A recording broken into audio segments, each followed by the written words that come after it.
लक्ष्य, यदि तुम चढ़ने का फैसला करते हो तो यहाँ के सभी वाहनों को मैं निगलकर पुनर्चक्रित कर दूंगा। दूसरे शब्दों में, वापस मुड़ने का कोई रास्ता नहीं है। राघव के शब्दों ने अचानक सबके विचारों को काट दिया। चाहे वे फायदे नुकसान तौल रहे थे, शिकारी प्रभाव पर विचार कर रहे थे, फारलाइन कॉनॉय के दुखद अंत से हिल गए थे, या छोड़े जाने या तोप के चारे के रूप में इस्तेमाल होने की चिंता कर रहे थे। उसी क्षण सबकी आंखें उसकी ओर घूम गईं। राघव के पीछे विशाल काले कवच वाली ट्रेन खड़ी थी। उसकी भारी कवच प्लेटिंग पर अभी भी सूखा मांस लगा था और यांत्रिक पहियों पर गहरे भूरे रंग के खून के छींटे थे।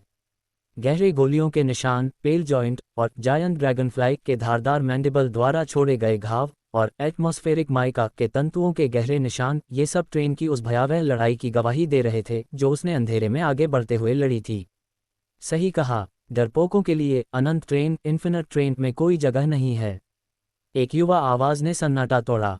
राजिता ने अपना चेहरा ऊपर उठाया, उसके हाव भाव गर्व से भरे थे। भीड़ में स्पष्ट प्रतिक्रिया हुई, उनके चेहरे जवाब में बदल गए। नीतू ने राजिता को देखा और तुरंत आगे बढ़ी, पीछे नहीं रहना चाहती थी। हम डरपोक नहीं हैं। चिराग, जिसका चेहरा उत्तेजना से लाल था, प्रतिध्वनित हुआ, सही कहा कैप्टन राघव। हम आपके साथ हैं कैप्टन राघव, बस एक शब्द कहिए, हम इन दर्जनों वाहनों के सारे सामान को अभी अनंत ट्रेन पर ले जाना शुरू कर देंगे। जब सुमी दीदी आप पर भरोसा करती हैं तो मेरे मन में कोई संदेह नहीं है। हाँ बिल्कुल, कृपया हमें अपने साथ शामिल होने दें। हम डरपोकों की तरह भागेंगे नहीं। गंभीर माहौल टूट गया। राघव ने सुमी की ओर मुड़कर स्पष्ट आवाज में कहा, संख्या गिन लो, हम आज रात रवाना होंगे। सुमी ने कृतज्ञता भरी नजरों से राघव को देखते हुए सिर हिलाया। क्षमता उपयोगकर्ताओं से भरी एक टीम को समूह में स्वीकार करना फायदे से ज्यादा परेशानी वाला लग रहा था।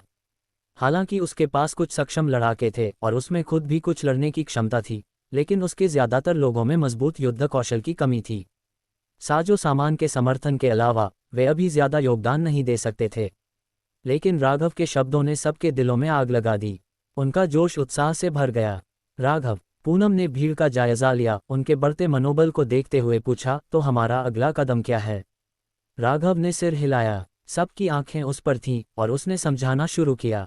अभी दुनिया भर के बचे हुए लोगों के पास 3 बुनियादी विकल्प हैं। पहला, फीनिक्स संगठन की सितारा खाए रिपोर्टों का पालन करें और ध्रुवीय रात से बचें। रास्ते में बचे हुए लोग या तो बड़े समूहों में इकट्ठा हो जाते हैं या फीनिक्स संगठन द्वारा जगह जगह स्थापित बचाव केंद्रों द्वारा उठा लिए जाते हैं। लेकिन रास्ता जो भी हो, अंतिम लक्ष्य वही रहता है, बोर केंद्र के साथ सुरक्षित, अधिक विस्तृत क्षेत्रों की ओर भागना। दूसरा, बड़े आश्रयों या प्रमुख शहरों की ओर जाना ताकि स्टार सिटी जैसे प्रतिरोध बल बनाए जा सकें। क्या लोग अब भी स्टार सिटी जा रहे हैं? किकी ने उपहास किया। क्या वे महासंघ द्वारा गुलाम बनाए जाने से नहीं डरते? सुमी ने बीच में टोकते हुए कहा, वे डरते हैं। कई बचे हुए लोगों के पास कोई वास्तविक दिशा नहीं है। स्टार सिटी ड्रैगन राष्ट्र की राजधानी है, इसलिए जब प्रलय का दिन आया तो ज्यादातर लोग स्वाभाविक रूप से वहीं भाग गए, इसकी मजबूत शहर सुरक्षा पर विश्वास करते हुए।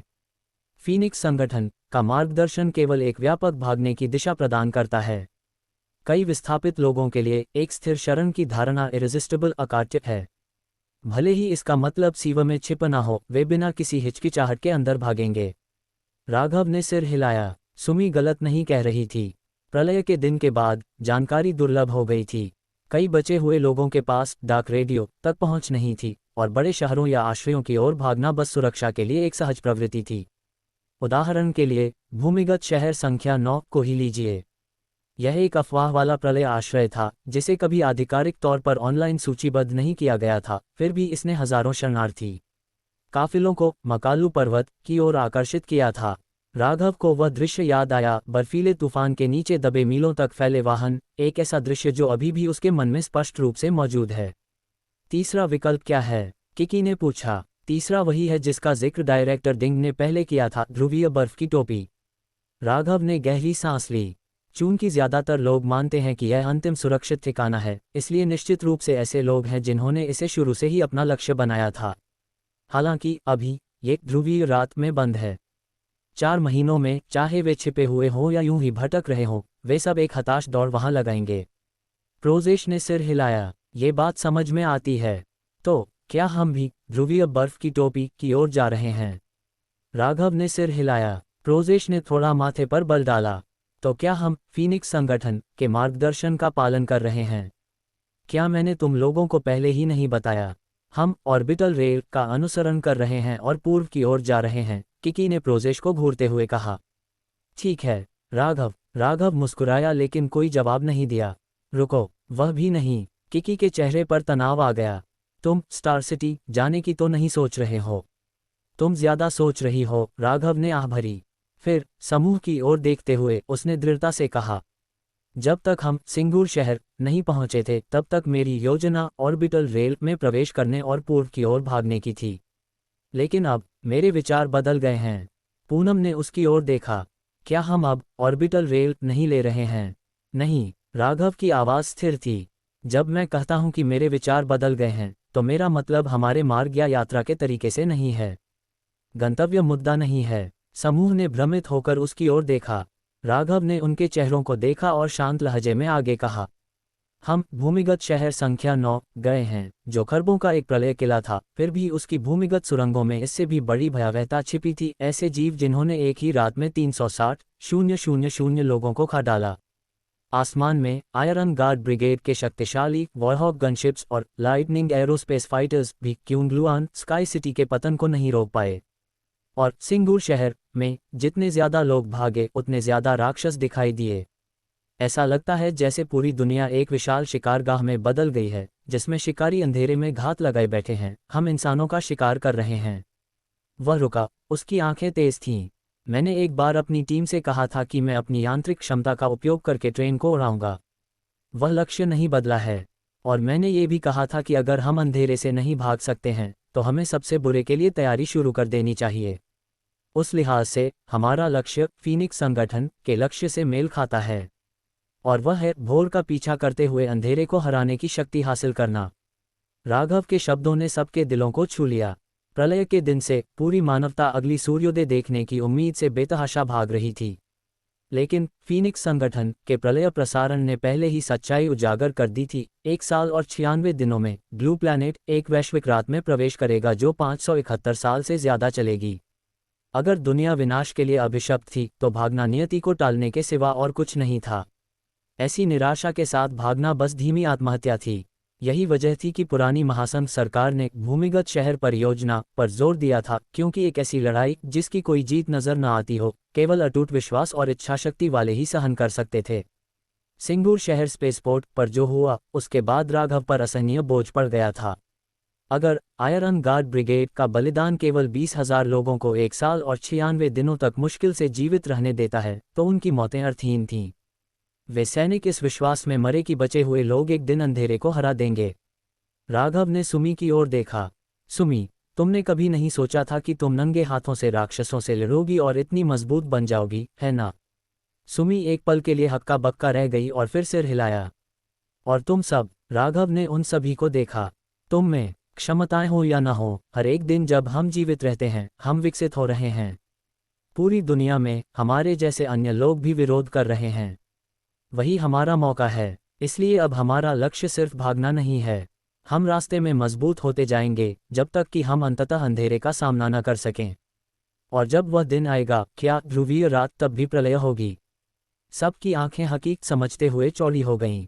किकी ने अपनी बाहें क्रॉस की, मुस्कुराते हुए कहा, अगर हम अंधेरे में जीवित रह सकते हैं तो इससे कोई फर्क नहीं पड़ता कि पूरी दुनिया उसमें समा गई है। पूनम ने सिर हिलाया। 1 साल और 96 दिन अचानक इतने भयानक नहीं लगते। प्रोजेश की हथेली में आग लग गई। तो मेरी आग ही उस अनंत रात को रोशन करेगी। सुमी ने सांस छोड़ी, उसकी थकावट दूर हो गई।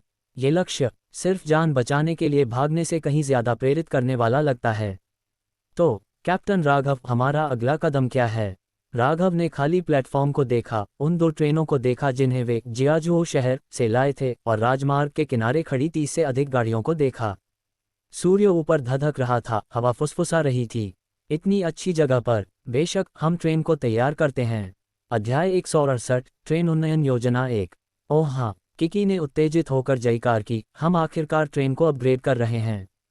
भले ही सुमी के समूह को पता था कि राघव के पास यांत्रिक क्षमता है, लेकिन जब उन्होंने उसे ट्रेन को अपग्रेड करने की बात करते सुना तो वे थोड़ा अवाक रह गए। राघव के मन में हलचल हुई। फिर उसने अपना दाहिना हाथ उठाया और उसकी हथेली में एक चमक दिखाई दी। कई सामग्रियां हवा में उड़ी, अभिसारित हुईं, आकार लिया, ढाली गईं और इकट्ठी हुईं। क्लांग, एक हाउलर के 23 इलेक्ट्रिक गैटलिंग गन हवा में से प्रकट हो गई। बूम, वह विशाल बंदूक राज के सामने जमीन पर जोर से गिरी। राज, ये तुम्हारा नया खिलौना है। इस अविश्वसनीय दृश्य को देखकर सुमी के काफिले में हर कोई स्तब्ध रह गया। इस क्षमता की गैटलिंग गन किसी भी काफिले के लिए खेल बदलने वाली थी, जिसे आमतौर पर केवल मध्यम से बड़े समूह ही खरीद सकते थे। फिर भी राघव ने बस हाथ के इशारे से एक प्रकट कर दी। ये देखकर वे सब पूरी तरह से चौंक गए। वाह! राजिता और प्रोजेश हक्के बक्के रह गए, उनकी आंखें अविश्वास से चौड़ी थीं। राज भी चौंक गया था, उसने झुककर हथियार उठा लिया।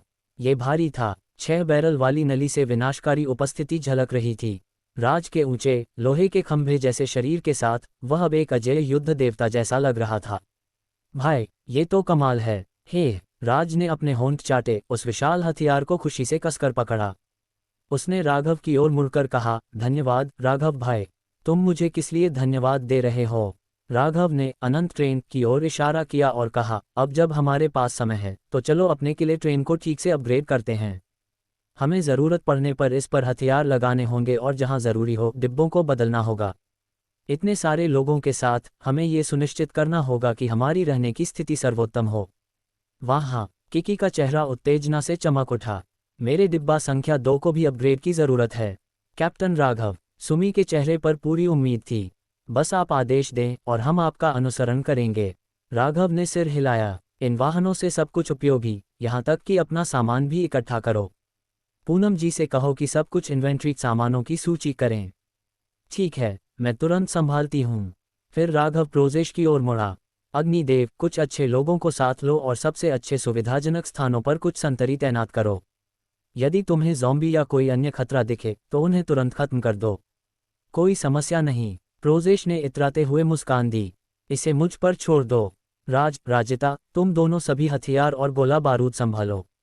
राघव ने एक खुले क्षेत्र की ओर इशारा किया। अपनी मारक क्षमता को वहां व्यवस्थित करो। ठीक है राघव भाई। हाँ, राजिता उत्साहित थी। बाकी सब, उन यात्री डिब्बों को साफ करने में मेरी मदद करो। किकी, पूनम जी, चलो ट्रेन के लेआउट पर फिर से काम करते हैं। समझे? किकी और पूनम ने एक साथ जवाब दिया। राघव ने अनंत ट्रेन को देखा। अब जब उसके पास जनशक्ति, समय और एक उचित कार्यक्षेत्र था तो वह इस सुनहरे अवसर को बर्बाद नहीं करने वाला था। उसके आदेश पर पूरा समूह तुरंत हरकत में आ गया। उसकी योजना थी कि सबसे पहले युद्धक डिब्बों का निर्माण किया जाए, डिब्बों के दरवाजों को मजबूत किया जाए, ऊंचाई वाले प्लेटफॉर्म स्थापित किए जाएं और ट्रेन को एक बाहरी इलेक्ट्रिक ब्लेड रक्षा प्रणाली, एक संतरी प्रणाली और एक 11030 CIWS close in weapon system से लैस किया जाए। डिब्बा संख्या 2 के अंदर राघव, किकी और पूनम एक कंप्यूटर के चारों ओर झुके हुए थे, ट्रेन के लेआउट का अध्ययन कर रहे थे। Will 03E heavy gas turbine locomotive मुख्य इंजन के रूप में रहेगा और Jaimini 11R nuclear electric locomotive पिछला इंजन रहेगा। ये नहीं बदलेंगे। किकी ने स्क्रीन पर ट्रेन के मोटे 3D मॉडल की ओर इशारा किया। लेकिन हमें 2 प्रमुख मुद्दों को हल करने की ज़रूरत है। उसने स्क्रीन पर टैप किया। पहला, हमें परमाणु लोकोमोटिव की नियंत्रण प्रणाली को मेरे स्टेशन से जोड़ना होगा। इस तरह मैं पूरी ट्रेन के संचालन की निगरानी कर सकती हूँ। हम संतरी और रडार प्रणालियों को ट्रेन की पानी, हवा, हीटिंग, बिजली और संचार प्रणालियों के साथ भी एकीकृत करेंगे। एक बार जब ये हो जाएगा तो अनंत ट्रेन एक स्मार्ट ट्रेन बन जाएगी। और दूसरा मुद्दा, जाहिर है, मारक क्षमता। किकी ने मुस्कुराते हुए आखिरी डिब्बे की ओर इशारा किया। 5 अतिरिक्त डिब्बों के साथ हमारे पास कुल 12 होंगे। किसी संकट में हम सिर्फ वॉकी टॉकी के साथ आगे पीछे भागने का खतरा नहीं उठा सकते। साथ ही परमाणु लोकोमोटिव को अच्छी तरह से संरक्षित किया जाना चाहिए। इसीलिए मुझे लगता है कि डिब्बा संख्या 12 को हथियार स्टेशन में बदल देना चाहिए। तुम जिस 11030 CIWS की योजना बना रहे हो उसे वहीं जाना चाहिए। राघव ने सिर हिलाया। किकी का विचार पूरी तरह से उसकी अपनी योजना के अनुरूप था। मेरी योजना भी यही थी। अगर हम लोगों को जोड़ते रहे तो हमारे परमाणु संचालित डिब्बे को ज़रूरत न होने पर सील रहना चाहिए। डिब्बा संख्या 12 को रक्षा डिब्बे में बदलने से बिजली प्रणाली की सुरक्षा में मदद मिलेगी। क्या हमें ड्रैगन माउंटेन संख्या 1 जैसी अतिरिक्त सुरक्षा जोड़नी चाहिए? पूनम ने सुझाव दिया। मैंने कल रात उसका लेआउट देखा था। उनकी मारक क्षमता और विमान भेदी सुरक्षा पूरे ट्रेन में समान रूप से वितरित थी, जो सभी कोनों को कवर करती थी। अच्छा पॉइंट है। चलो ऐसा ही करते हैं। राघव सहमत हो गया। डिब्बा संख्या 5 हमारी लचीली रक्षा इकाई होगी, जिसकी छत पर एक पीछे हटने वाली गैटलिंग गन और रक्षकों के लिए एक एक्सेस पॉइंट होगा। राज और प्रोजेश मध्य भाग को संभाल सकते हैं। रुको, क्या? किकी की आंखें चौड़ी हो गईं। मुझे लगा तुम एक और 11,030 CIWS बना रहे थे। राघव ने उसे एक भावहीन नज़र दी। तुम्हें लगता है कि मैं कोई चलती फिरती हथियार फैक्ट्री हूँ? उनमें से एक को बनाने में भी मरम्मत बे की सारी सामग्री खत्म हो सकती है। और तुम्हें 2 चाहिए। किकी ने अपनी जीभ बाहर निकाली, उस पर तिरछी नज़र डाली। क्या तुम्हारे पास सच में स्टॉक इतना कम है? राघव, यह इतना अजीब क्यों लगा? वैसे, किकी ने ट्रेन की छत की ओर इशारा किया, क्या तुमने डिब्बा संख्या 2 को भी हथियारों से लैस करने का वादा नहीं किया था? मैं योजना बना रहा था। राघव ने सिर हिलाया। मैं सामने वाले हिस्से पर एक G3 इलेक्ट्रोमैग्नेटिक रेल कैनन और एक बुलेट प्रूफ तोपखाना खाड़ी गनरी बेट स्थापित करने जा रहा हूँ। वाह, सच में? किकी की आंखें चमक उठीं और वह लगभग अपनी कुर्सी से कूद ही पड़ी जब तक कि अचानक उसका चेहरा नहीं बदला। उसने राघव पर आंखें सिकुड़ीं। रुको, एक पर तो है ना? राघव मुस्कुराया। पर हमेशा की तरह, मैं अभी केवल बुलेट प्रूफ तोपखाना खाड़ी ही स्थापित कर सकता हूँ। रेल कैनन को इंतजार करना होगा, इसके लिए दुर्लभ सामग्रियों की ज़रूरत होती है और मेरे पास अभी पर्याप्त उच्च श्रेणी के संसाधन नहीं हैं। विनिर्माण केंद्र होने पर भी उच्च स्तरीय सामग्रियां अभी भी एक बड़ी बाधा थीं। निम्न श्रेणी की सामग्रियों को परिवर्तित किया जा सकता था, लेकिन ये प्रक्रिया अक्षम और धीमी थी। इलेक्ट्रोमैग्नेटिक रेल कैनन के लिए ज़रूरी सब कुछ इकट्ठा करने में थोड़ा समय लगेगा। इसके अलावा, राघव ने कंधे उचकाए, डिब्बा संख्या 2 पर रेल कैनन लगाने से तुम्हारी रहने की जगह कम हो जाएगी। ये चीज़ बहुत बड़ी है और सुरक्षा कारणों से इसे एक अंतर्निहित पीछे हटने वाले प्लेटफॉर्म के साथ साथ एक उच्च ऊर्जा कैपेसिटर मॉड्यूल की ज़रूरत होगी। इसमें बहुत जगह लगेगी। तो क्या? किकी अपनी कुर्सी पर पीछे झुक गई, पूरी तरह से अप्रभावित। राजिता और मैं बस एक बंद बेड में सोते हैं। ये डिब्बा वैसे भी ज़्यादातर खाली है। प्रत्येक कार लगभग 30 मीटर लंबी है, हमें इतनी जगह की ज़रूरत नहीं है। उसने राघव को शरारती नज़र से घूरा। हर कोई तुम दोनों की तरह नहीं है, जो हमेशा चीज़ों के साथ छेड़छाड़ करते रहते हो।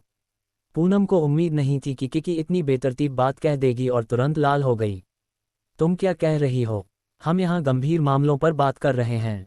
राघव असहाय होकर हंसा। ठीक है, तो मैं डिब्बा संख्या 2 में सब कुछ स्थापित कर दूंगा, हब, ड्रोन नियंत्रण, संतरी प्रणाली और परमाणु लोकोमोटिव निगरानी।